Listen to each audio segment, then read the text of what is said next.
aftermath of the referendum in 2005, one of the architects of the ODM party, Ahmed, lovely having you here.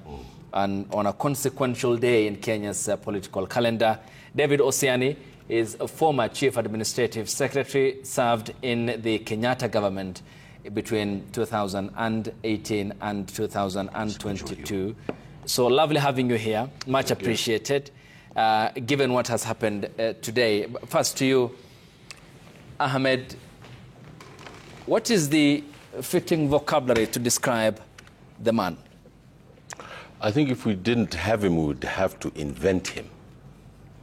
I think that what is indicative today of all the discourse that we have seen about the demise or the death or the passing away of the Prime Minister is not a signature about the death of the Prime Minister himself, but an angst about the country and where we are going and where we came from.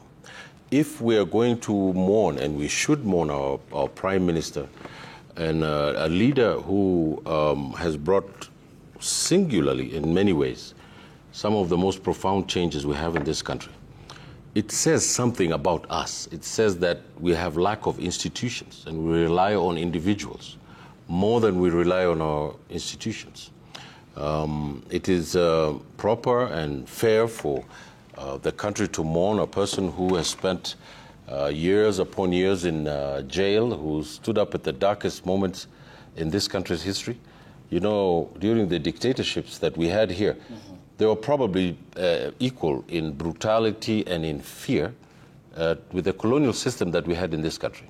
It just had black faces, but the whites had gone, and the process and the teeth and the pain and the heartlessness of the system was just taken over by another group of people. And I think that it is very fortunate that we had him as a leader in this country, and he towered highly, towered more than most of the leaders we had in this country. And I also think that it's a bit of a topsy-turvy thing to mourn him in this way. And then while he was alive, we never let him become president in this country.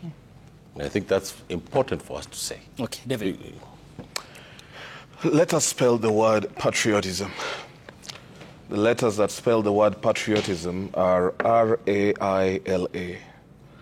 And if you ever sought for the synonym of patriotism in Kenya, it would be Raila Odinga. You point to me which of the pivotal moments of our political history does not have the fingerprint and the mark of Raila Odinga except independence.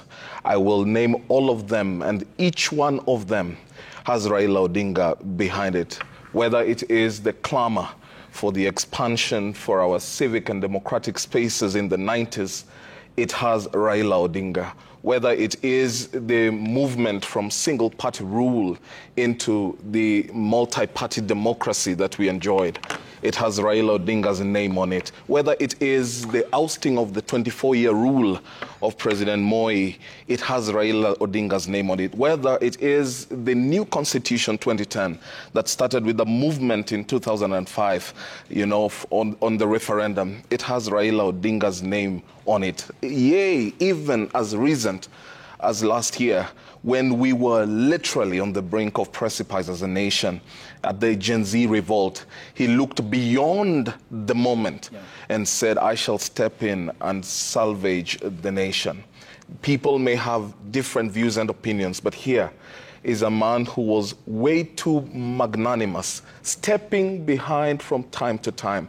And when you speak about patriotism, I know only Raila Odinga as the man who constantly referenced the national anthem, constantly spoke about the words of the national anthem, attempted every day to live by those words. I do not know any other politician, alive or buried, who cherished the country so much as to sacrificially step back oftentimes, even when victory was his, and even when he had the right to stand up and say, we shall ban the nation. I sometimes look at the politicians who are currently, clamoring towards 2027. And I ask, can any of these men, if they lost an election like Raila did, if their victory was robbed like Raila's was, is any of these men able to step back and say the country is larger than the desire of my opponent who has stolen my victory? Raila Amolo. I don't think that this is the time for us to talk about what's obvious. Which is? Which is what my friend on the right is speaking about. I think this is a time for us to rally around this country. I think which is what I'm doing, Ahmed. Which is what I'm doing, because unless we understand and let the country know, Raila in his perspective, there are very many people, Ahmed, who do not understand that Raila, as a son of a vice president, of a former vice president, was 8 years in jail clamoring for multi-party democracy. Well, the father was alive. While the father was alive. So how many people, he wasn't vice president, he was a former vice president. How many people, Ahmed, do you know, vice presidents who have served, whether it's Mudia Warwick, Alonzo Musyoka, PCS, who do you know whose son would be in jail and yet their father or even themselves could just go and negotiate? Who do you know who, out of principle, leaves the party started by his own father, Ford Kenya, and says, I do not agree with you anymore. This is a party my father started. I feel we have divergence of opinion, and so I will resign, principle. Go and start and run on another party, principle. Seek a fresh mandate. You have too many people, disenfranchised, unhappy today, but because they lack principle, they are unable to go and seek fresh mandate and say, no, I used to believe in party A. It no longer represents my vision, and so I'll seek a mandate on party B. So that's the man we are mourning. I worked with him, so I know all that. But so my point is that I think the proper thing for us to do is to find a common ground in the country today, and the history of the Prime Minister will come out, and the debates will continue for a very long time.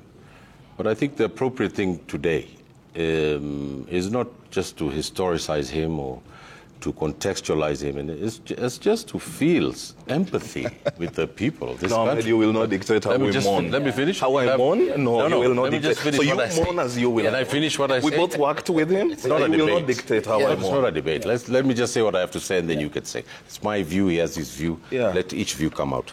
So I think, for me, I think that the country is in mourning. And it's bitter. You can feel it. Everybody's feeling bitter. I was very close to him, and I've been feeling sad the whole day. It's like you've lost someone in your family. But I don't think there's a debate about him right now, right? All the political class you saw today was at the State House. People, the most important thing that people want to do is to get a dignified send-off for the Prime Minister. And we will have enough time to talk about the issues that are at the center of our country's political economy. And he's there, right in the middle. One of the somber things that I remember, this man has a human side that not a lot of people have seen. But I was privy to it for a long time. And one of the things is, I remember one day in a meeting of the National Executive, I think, and he kept on putting a handkerchief in his eyes. So he kept on doing this. So I didn't understand why he was doing that. So I went and got a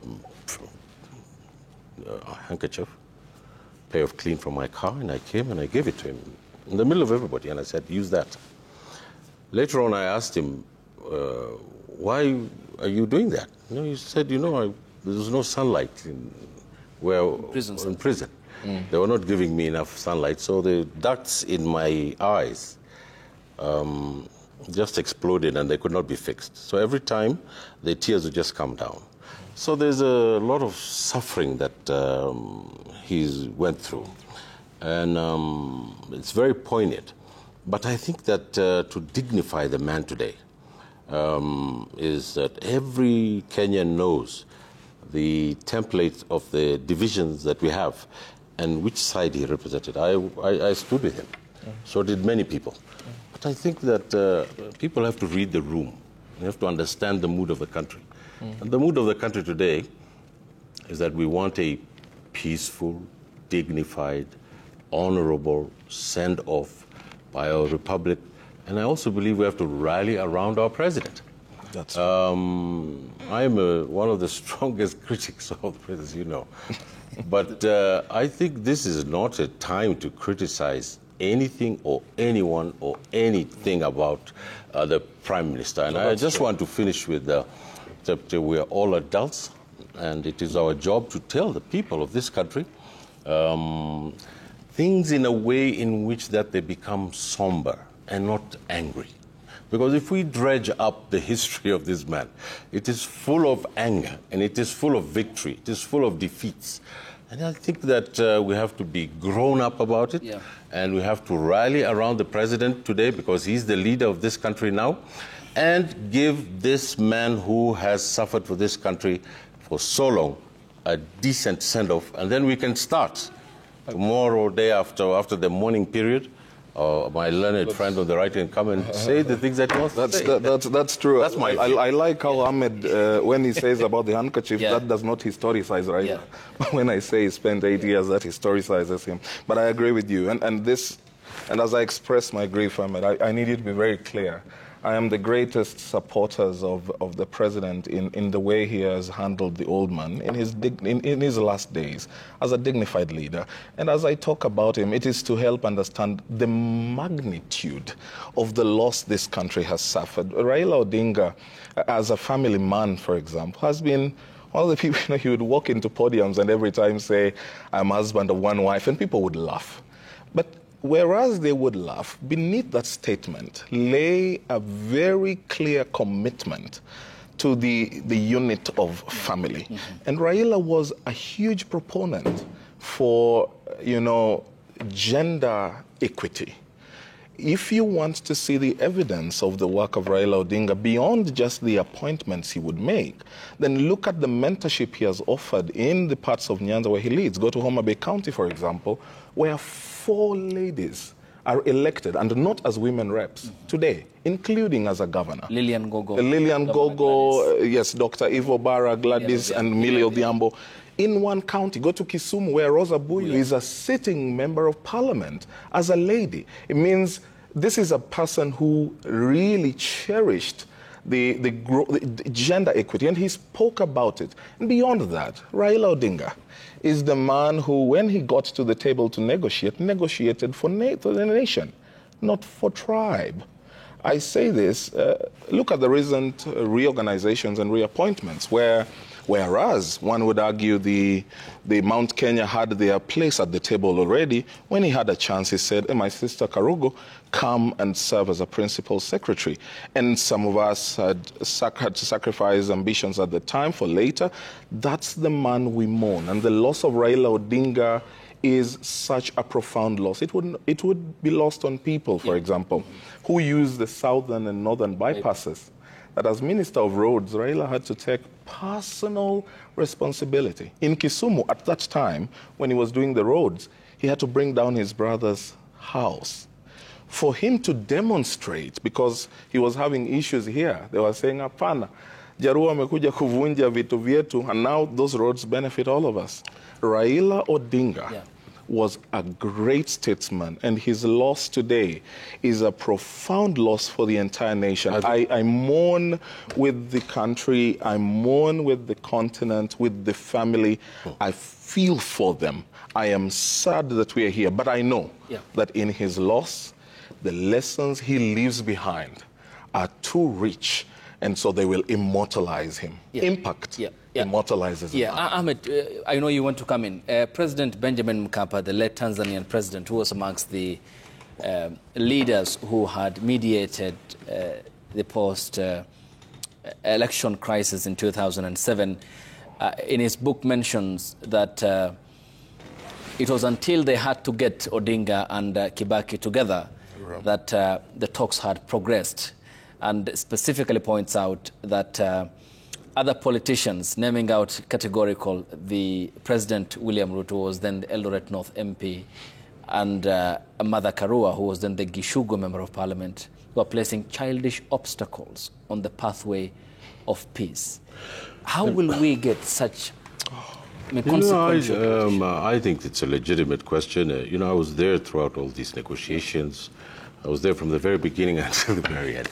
So I think that I'll leave that debate to my younger fellow here on the right. I was not in the room. My job. I wasn't in the room. Please tell us you were in the room. My job. How consequential were those things? I was in the room from day one. Yeah. So I think the important thing, as part of journalism and broadcast media is concerned, in an event like this, what is important is the dignity of this country, the dignity of his role in creating this country and making it reach a certain level politically. And I think that it's very important today, as you saw the political leadership in this country, go to State House and talk about the dignified way in which we are supposed to handle the Prime Minister. I think that the debates about him and what happened and how it happened and why it happened, I was just speaking today to Dr. Mohammed Ishakia, who is our Chief of Staff at the Pentagon. The one thing that we all remember, and very poignant, that he remembers and I remember, and many of the people who were there remember, was that he was a very simple human being. True. And he also had very simple tastes. And he was just a very common person who was driven by a tremendous amount of passion about this country and where it should go. And I think that the President today showed that. And I want to congratulate President. I cannot believe that it's going to come out of my mouth. But I want to congratulate the President and our Commander-in-Chief for the dignified and very respectful and very emotional way in which he has stood and discharged his duty as a president to our Prime Minister. And I think that this is maybe a new page, because we're at an end of an era. Well, there's one era that is gone, and there's a new era that is coming. And this new era that's becoming will bring forth many of the things that Mr. Odinga had put on the table for us as a nation. Lastly, I just want to say, and I want to appeal to the national consciousness of our people, to the national sentiments of our country, that all of us become very united in making sure that there is a dignified way in which, and the President has shown us the way, that the Prime Minister goes to his burial place, and we all then have to sit back and reflect on not only his life, but the life of the Republic while he was in the politics of this country, and while most of us gave our lives to his vision, because we shared that vision. I was in the room when I saw this country come to the edge. I was in the room, and I saw him bring it back. And it will come in a book. Dr. Ishakia is also writing a book. I am also writing a book. And we are witnesses to the history of this country. And it would be very wrong for the people who are in there not to write about their experiences and their feelings. With him. No, that's true. I mean, as he alludes to the simplicity, Raila was the man who was in a house in Kibera and would get along with the people, the common person on the ground, but also sit on the king's table. Yeah.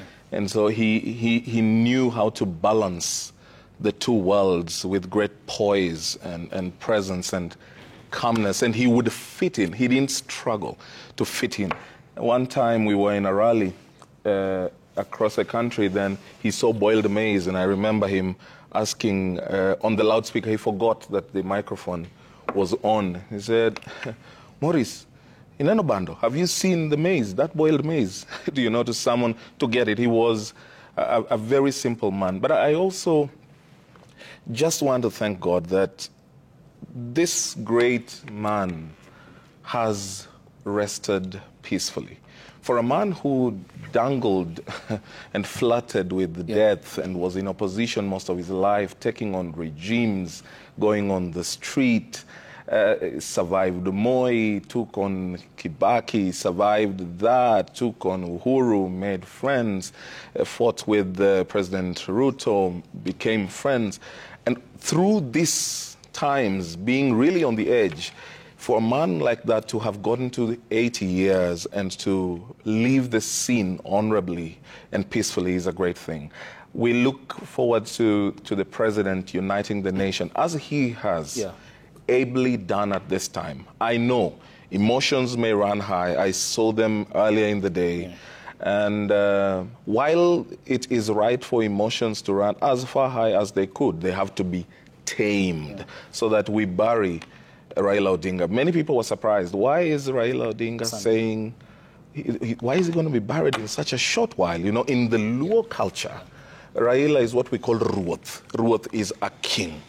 And so in the old culture, Ruothi would take time. People would bring cows and grains, and people would mourn for days. But Raila, at the height of COVID, kept saying, I would love to change the culture among the Luo people, where so much money is spent towards the burial, and then after the funeral, people are left poor.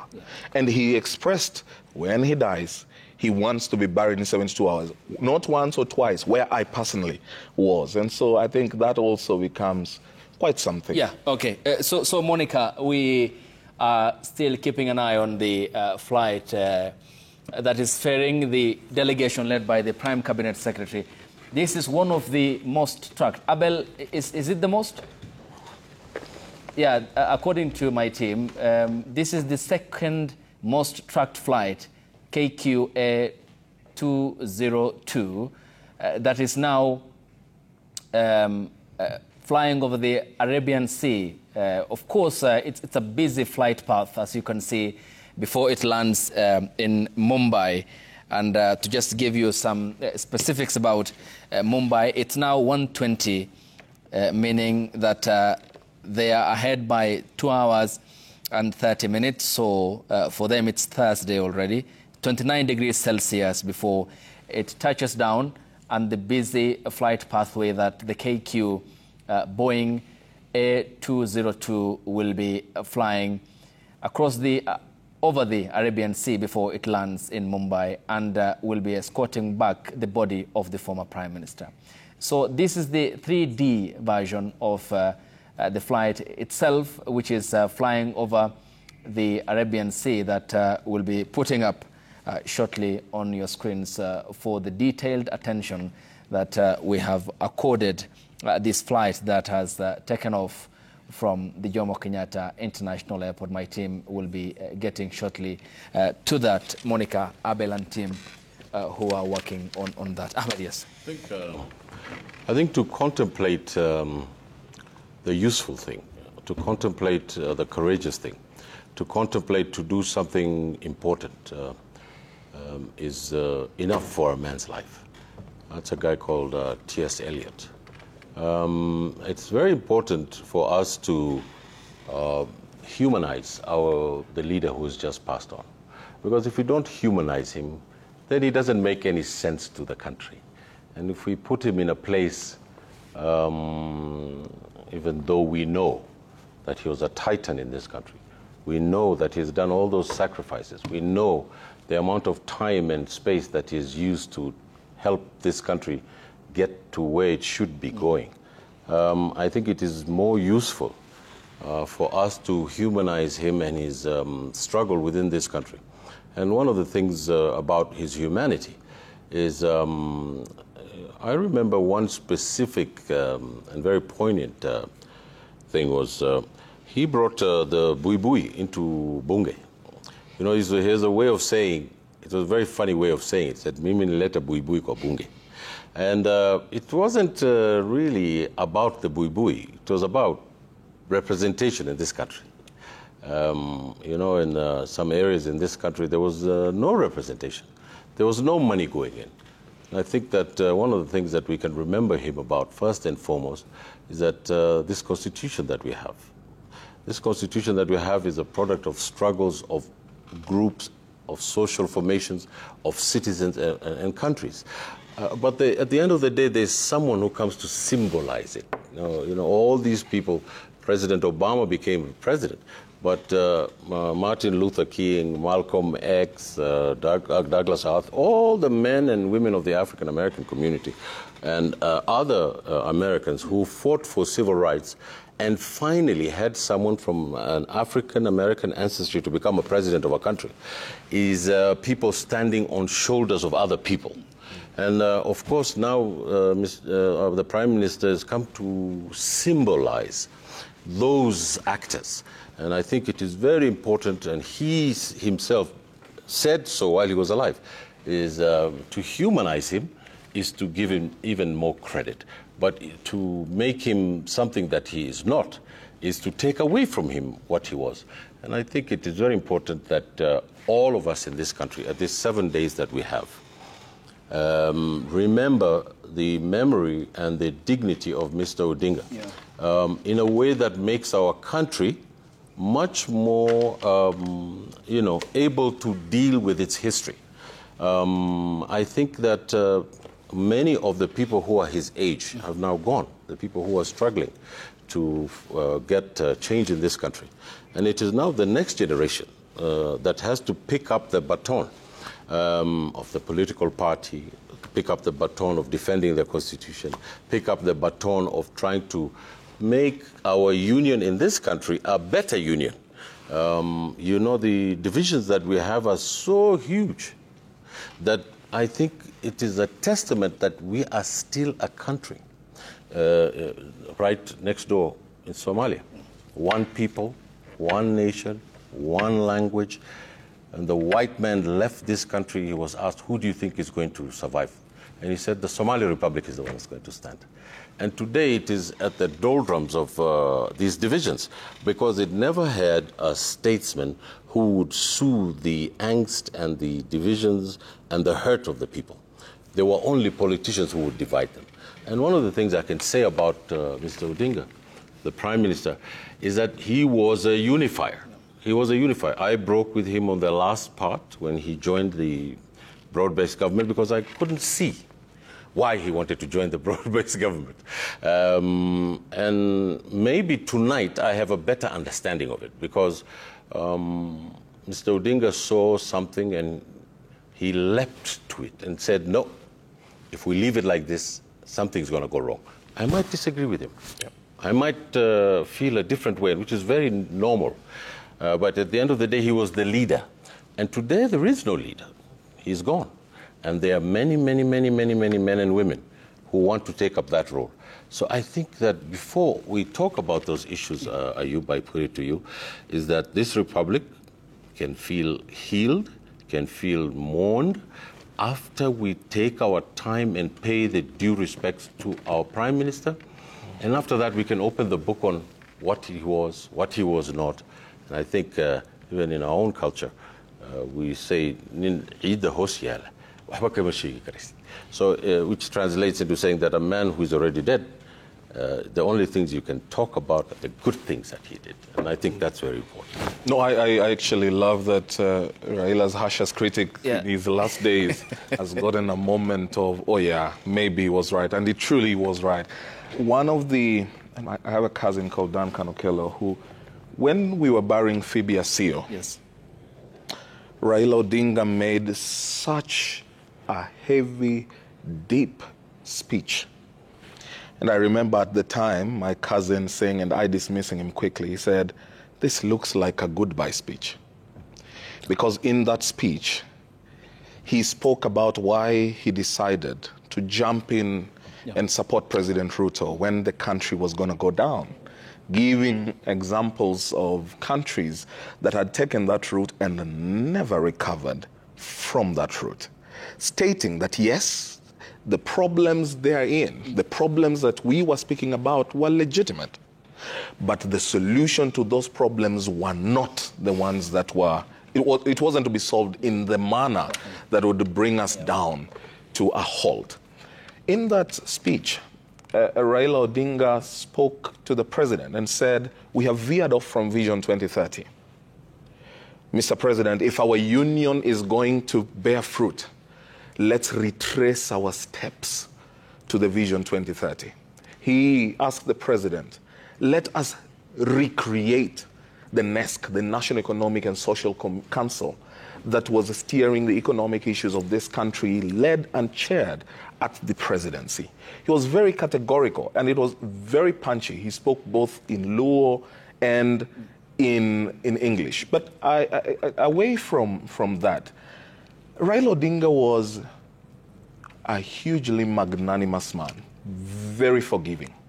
He never had vendetta. I can dare say on this show, Raila is probably one of the most defamed and against whom people stated some of the most libelous things in this country. I have never seen a single case where Raila filed for defamation. He would just let it slide. He knew it was politics. He knew things would change. He knew quickly, it doesn't matter what you say today, tomorrow is very different, and the time span that we have on the political scene is very short. Raila was very, very magnanimous. One time, when I was with him in the UK, my good friend Silas Jakakimba had just attempted to run for Senate after Otieno Kajwang died. Yeah. And so Jakakimba moved away to a Farmers' Party of Kenya. Jakakimba had been his aide. Yeah. When my friend Jakakimba moved away, he ran, and when he didn't succeed, Raila took him back in. Now, when we met in the UK, the ODM supporters in London wanted to lynch Jakakimba. And Raila asked them, where do you want Silas to go? He literally asked them in Luo, which I cannot translate in English. He was that protective, and yet others saw this is a traitor because he looked beyond the simple things. Raila always looked back. How far have we come? He put men and women on the weighing scale, on a fair weighing scale. And if the good in you outdid the bad, then you were a good person. He forgave it and moved on and urged other people to move on. His contribution to this country is enormous. He cannot be forgotten. And I really hope that as we drive along the southern bypass, that the president would reconsider to name that bypass Raila Odinga bypass as a great contributor to that. You know, people don't even know things, the improvement of GDC that later would give the prominence that GDC has in our energy infrastructure today are things attributable to this great man. And so, yes, we are here to mourn him. We lay to rest a great man who impacted on people very, you know, at a very personal level. I was there, not once or twice, in Kibera, as Raila sent truckloads of food from time to time. When you go to that community, Ayub, those people have lost, and one would say it was to just let people come for more. But he did it as duty. He knew our hands are not different. Some will make money today, some will not make it tomorrow, but all of us need to eat. So, and he never spoke about it. He never, ever spoke about it. So that's the man we've lost. Yeah. Very great. Yeah, very Ahmed, huge. before I come to you, this is also to update you on Kenya's consequential political day in its calendar, still also keeping an eye. Monica, this is where we are? Yes, this is the KQ flight that is ferrying the Prime Cabinet Secretary, Musalia Mudavadi, and the team that he is leading to Mumbai. It's the 3D vision. It seems not moving, but I believe we get back to the track so that we can see the altitude and the thousands of feet that this plane is. 5,599 people are tracking this flight live, and it's some 1 hour and 43 minutes, which is some 1,000. So number one worldwide tracked flight at the moment following the demise of the former Prime Minister. Now flying over the Arabian Sea. You can see the flight, the traffic of flight along that is over the Arabian Sea. And in one and a half hours thereabout, it should be landing at Mumbai Airport. It's about 1,208 kilometers to the destination. That's according to Flight Radar 24. 5,000, the number seems to be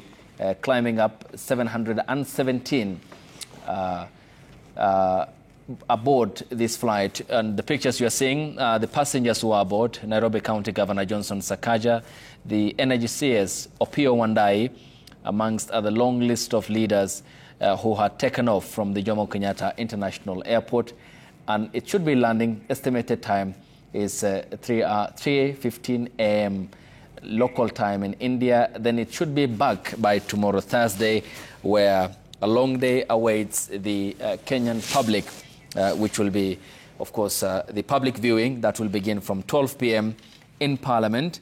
Then later the day, the body of the former Prime Minister will be returned to the Lee Funeral Home.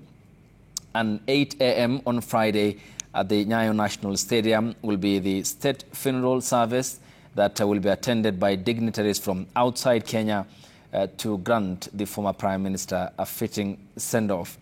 Then the body will spend the night on Friday at his current home here in Nairobi before it will be taken to Kisumu on Saturday for public viewing at Moi Stadium between 9 a.m. and 3 p.m. And thereafter, the body of the former Prime Minister will be taken by road to Bondo in Siaya County. And on Sunday, where it will spend the night on Saturday, then on Sunday he will be buried as per the traditions of the Anglican Church that he is subscribed to. See, this is the Boeing KQ flight that we are tracking here on Citizen Television that is also ferrying our team who are aboard, Stephen Leto and our videographer Felix Orare, and we'll be giving you the minute-by-minute update before and after it touches down in Mumbai and escort back the body of the former Prime Minister, the son of the soil, back to Kenya for his burial rites. Yes, Ahmed. I think that all eyes will be watching that. I think the more important thing is when when the plane comes in and President and the government receives him, and the spiritual, political, economic, social, and cultural leaders of this country, led by our president. And I think that there's an incomprehensive word in the English language called catharsis. Catharsis is a way in which we can make the nation cathartic, which makes a transformation from one era to a new era. And I think that the old order and the old era, which was the symbol was the Prime Minister, and the coming future in which we are going to have to reckon with the issues that the Prime Minister and many other men and women in this country have raised. I think that is the more meaningful thing for us to talk about in the coming days. But for today, as Ayub, we've been up from 3 o'clock in the morning. That's nearly 24 hours. Yeah. And, at least we have to give the analysis of the situation in this country when your mind is clear. So I think for tonight, what we can tell the country, who have also not slept, is that what we need to do is not, there's this old word that says patriotism is the last refuge of a scoundrel. People tend to hide in patriotism when there are other things going on. And what we need to do is to follow the lead of our president, who gave us a really amazing speech. And I thought that for the first time, in my view, I saw the president being presidential, stepping up and upping his game. And I think that if we do that the next few days, the next few weeks, the next few months, and recall the memory of the Prime Minister and the tough times that he went through and the good times, because there's a lot of good times, not only bad times. And I think that that will help in reconstructing the image of our country from this very divisive, really divisive politics that we have in this country. And it might help bring us again together, and that will be the good for the country, and I think it will help us move on to the next stage. Yeah, and before I come to you, David, here is a story prepared by my colleague Safin Achieng Oma, and this is on Raila Odinga, who she had described will be forever immortalized in history books as a prolific leader whose style of politics traversed political generations. Despite being celebrated as a fierce pro-democracy campaigner and Liberal Democrat